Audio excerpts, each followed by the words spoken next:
Nous ne pouvions pas faire un détour à la montagne sans passer par la case Bonhomme de neige.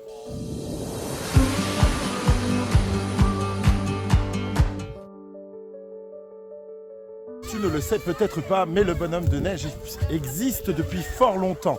Il était déjà là au temps du Moyen-Âge. Sa première représentation date de 1380. Il a été découvert dans un manuscrit médiéval. À l'époque, il servait de caricature, mais aussi de symbole de protection devant les maisons des pays nordiques. T'imagines, toi, un bonhomme de neige avec la tête de notre président ?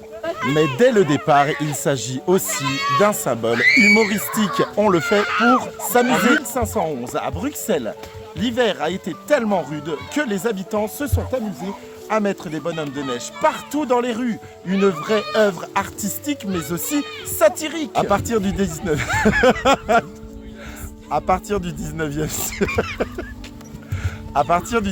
siècle, les bonhommes de neige que nous connaissons avec les chapeaux aux formes, les carottes, eh bien, connaissent une popularité croissante grâce aux différentes cartes de Noël.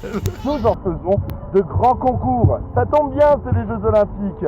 Mais si on en suit aussi le bonhomme qu'il y a derrière moi, on voit vite que les dessins animés et l'actualité peuvent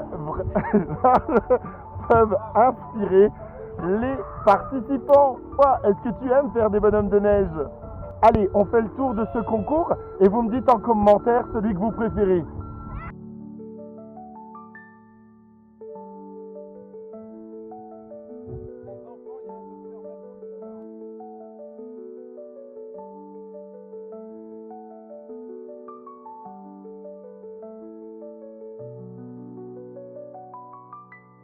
Il y a eu d'énormes œuvres d'art, c'était fantastique, c'est presque magique.